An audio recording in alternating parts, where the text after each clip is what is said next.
So a mango tree has a certain cycle, and the thing that everybody's most focused on is the fruiting season. And that is, like especially June and July, but it can start as early as late April and can go through August. Sometimes even later, depending on the variety. And so you get the fruit, and then the work is not over after all the fruit has been picked. We try to trim every tree in the grove and do that soon after the fruit has been picked so that the trees have a chance to recover before the cold weather.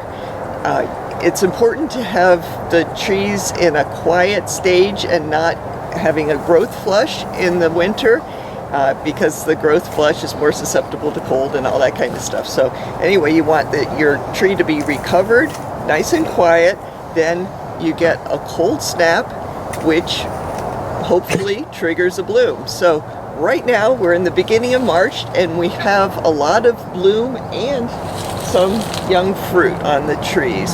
Not all the trees, unfortunately, but this one has it. This happens to be one of our old Haden trees. This branch I top worked to Julie, and so we've got some young Julie fruit, and then behind me here is Juliet. Ideally, after you pick the last fruit from the tree, you get the saw out and trim back the tree. But here, instead of producing a flower, this Juliet branch, a lot of them actually, have produced new growth. Even though we're expecting cold temperatures in the next couple days, there is no way that this new growth is going to produce flowers. So even though it's not trimming season for the mangoes, I don't want this kind of branching. This is 6 different shoots coming out of the same area, and I want to keep this area small. So I am just going to cut off this new growth. And usually what I do is I look for the position of the leaf buds, cut that off. So I should get a branch here, and a branch out there. So there's a lot of this new growth. Some of it's even on the Julie. And so I'm just going to go around and trim some of this. So here's an up close. We're 6 shoots coming out of this one area. I don't know what happened to the other one, but anyway, I don't particularly like having branches coming out of the same area, and also the new growth takes a lot of energy of the plant. So I'm just going to cut this off, and that area below it provides a good opportunity to get good branching.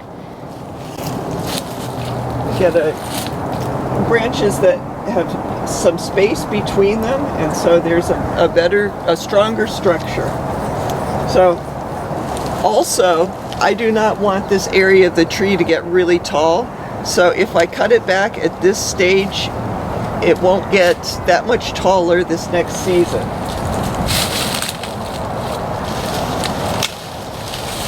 See, this is just a crazy amount of branches coming out of the same area. It's really not ideal in my book. I like to have, the branches spaced out a little bit more. So even though it's March, if you have new growth and you don't like the way it looks, or if you want to make the tree a little shorter for next year, it's actually a good time to trim, as long as they're not flowers on the tree. If you have a bunch of new growth, you can remove that, and the tree will just have that much longer to recover before next season.